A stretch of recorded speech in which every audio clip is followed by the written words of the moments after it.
I'm Qiuziyu Vicky, and my student number is SO341016. I'm sophomore at NCUE. John McWhorter, Texting is Killing Language, JK. We always hear that texting is a scourge. The idea is that texting spells the decline and fall of any kind of serious literacy,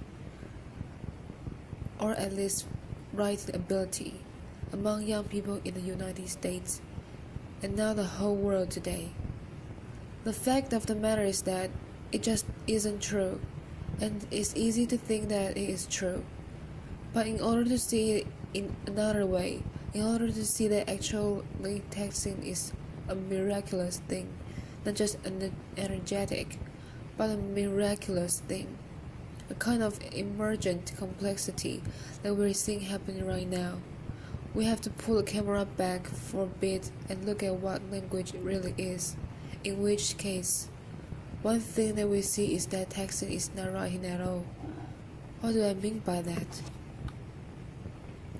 Basically, if we think about language has existed for perhaps 150,000 years, at least 80,000 years, and what it rose as is speech. People talked. That's what we're probably genetically specified for. That's how we use language most. Writing is something that came along much later, and is doing so in the last talk. There is a little bit of controversy as to exactly when that happened, but according to traditional estimates, if humanity had existed for 24 hours, then writing only came along at about 11:07 p.m. That's how much of a latterly thing writing is. So first there's a speech, and then writing comes along as a kind of artifice. Now don't get me wrong, writing has certain advantages when you write, because it's a conscious process, because you can look backwards. You can do things with language that are much less likely if you're just talking. For example, imagine a passage from Edward Gibbon's The Decline and Fall of the Roman Empire. The whole engagement lasted about 12 hours, till a great retreat of the Persians was changed into disorderly flight, of which the shameful example was given by the principal leaders and the Surenas himself. That's beautiful, but let's face it, nobody talks that way. Or at least, they shouldn't if they're interested in reproducing. Laughter is not the way any human being speaks casually. Casual speech is something quite different.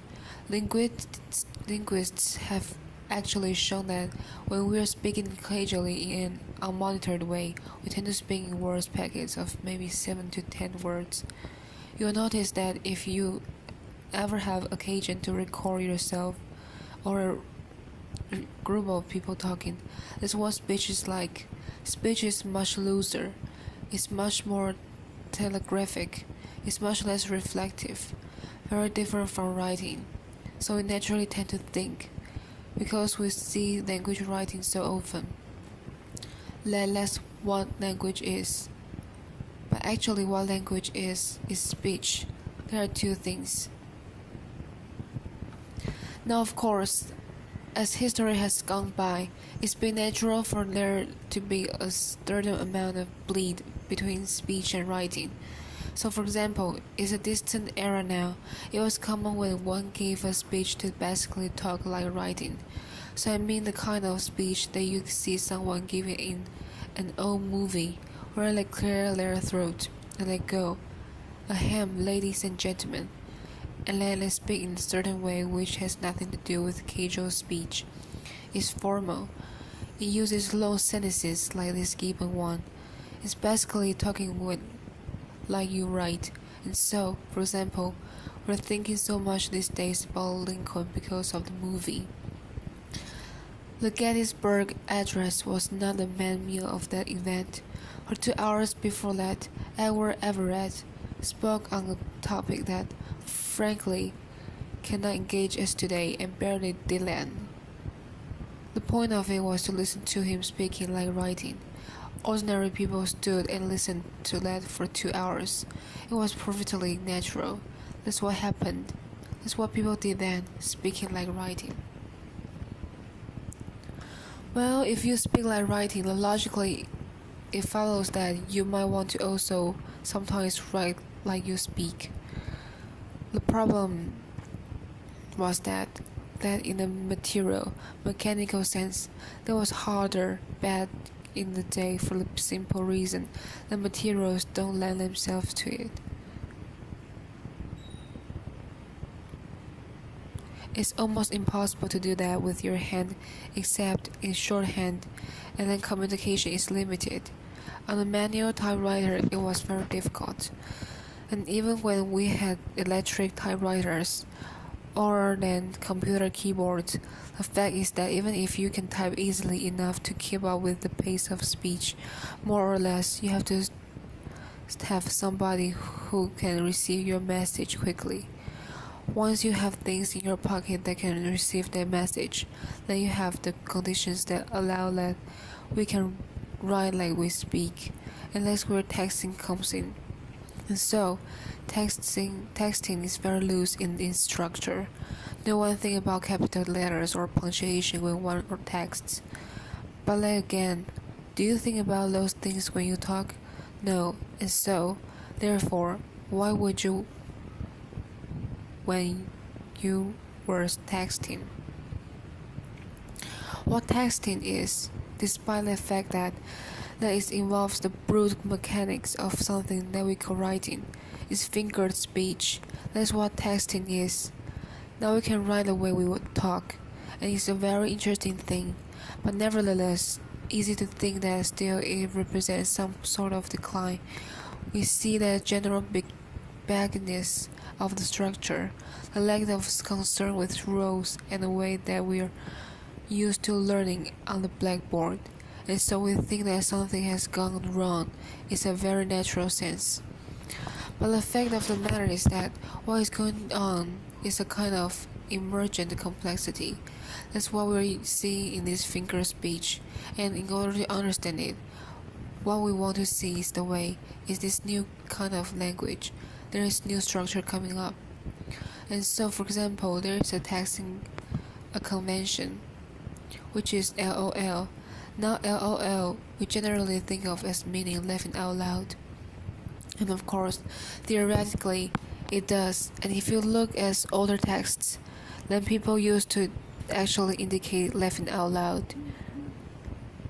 But if you text now, or if you are someone who is aware of the substrate of texting the way it become, you'll notice that LOL does not mean laughing out loud anymore. It's evolved into something that is much subtler. This is an actual text that was done by a non-male person of about 20 years old not too long ago. I love the font you're using, by the way. Julie, LL thinks Gmail is being slow right now. Now if you think about it, that's not funny. No one's laughter. And yet there it is, so you assume there's been some kind of hiccup. The Susan says LOL, I know. Again, more guffawing than we're used to when you're talking about these inconveniences. So Julie says, I just sent you an email. Susan, LOL, I see it. Very funny people, if that's what LOL means. This Julie says, so what's up? Susan, LOL, I have to write a 10-page paper. She's not amused. Let's think about it. LOL is being used in a very particular way. It's a marker of empathy. It's a marker of accommodation. We linguists call things like that pragmatic particles. If spoken language that's used by real people has them, if you happen to speak Japanese, think about a little word ni, then you use the end of a lot of sentences. If you listen to the way black youth today speak, think about the use of word yo. Whole dissertations could be written about it. And probably are being written about it. A pragmatic particle, that's what LLL has gradually become. It's a way of using the language between actual people. Another example is slash. Now we can use slash in a way we are used to, along the lines of we're going to have a party slash networking session. That's a kind of like that what we're at. Slash is used in a very different way in texting among young people today. It's used to change the scene. So, for example, this Sally person says, "So I need to find people to chill with." And Jack says, "Haha, you could write a dissertation about haha too. But we don't have time for that. Haha, so you're going by yourself. Why?" Sally, for this summer program at NYU. Jack, haha slash I'm watching this video with Suns players trying to shoot with one eye.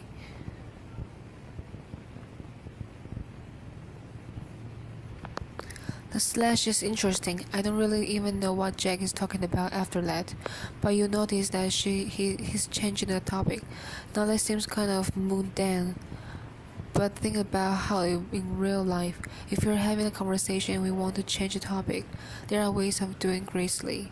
You don't just dip right into it.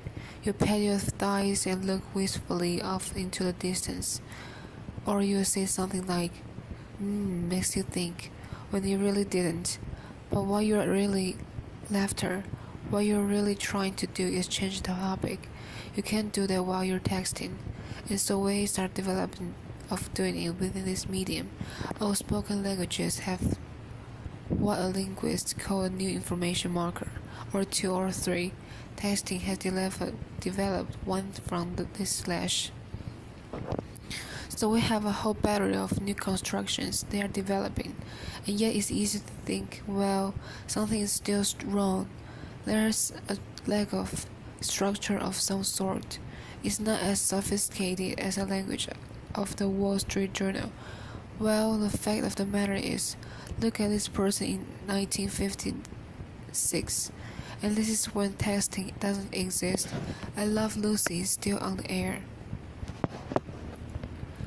Many do not know the alphabet or multiplication table, cannot write grammatically.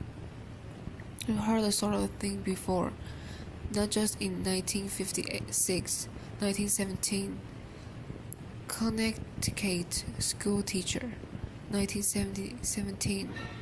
This is the time when we all assume that everything somehow in terms of writing was perfect because the people on downtown AB are articulate or something like that.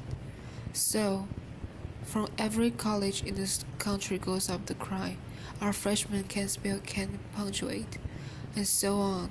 You can go even further back than this. It's the president of Harvard. It's 1871. There's no electricity. People have three names. Bad spelling, incorrectness, as well as inelegance of expression in writing. And he's talking about people who are otherwise well prepared for college studies. You can even go even further back. 1841. Some long-lost superintendent of schools is upset because of what he has a long time noted with regret the almost entire neglect of the original. Blah blah blah. Blah blah. Or you can go all the way back to 63 AD. Laughter. And there's this poor man who doesn't like the way people are speaking Latin. As it happens, he was writing about what had become French, and so there are always laughter, applause. There are always people worrying about these things, and the planet somehow seems to keep spinning. And so the way I'm thinking of texting these days is that what we're seeing is a whole new way of writing that young people are developing, which they're using alongside their ordinary writing skills. And that means that they're able to do two things. Increasing evidence is that being bilingual is cognitively beneficial. That's also true of being bidialectal. is certainly true of being bidialectal in terms of your writing. And so texting actually is evidence of a balancing act that young people are using today. Not consciously, of course, but it's an expansion of their linguistic repertoire. It's very simple. If somebody from 1973 looked at what was on the dormitory message board in 1993, the slang would have changed a little bit since the era of love story. But they would understand what was on the message board. Take the person from 1993, not that long ago. This is Bill and Ted's Excellent Adventure. Those people. Tell those people and then read a very typical text written by a 20-year-old today. Often they would have no idea what helpful means because a whole new language has developed among our young people doing something as mundane as what it looks like to us when they're batting around on their little devices. So in closing, if I could go into the future, if I could go into 2033, the first thing I would ask is whether David Simon had done a sequel to The Wire. I would want to know, and I really would ask that, and then I want to know actually what was going on Downton Abbey. That'd be second thing. And then the third thing would be please show me a sheaf of texts written by 16-year-old girls, because I would want to know where this language had developed since our times, and ideally I would then send them back to you and me now so we could examine this linguistic miracle happening right under our noses. Thank you very much. Applause. Thank you. Applause.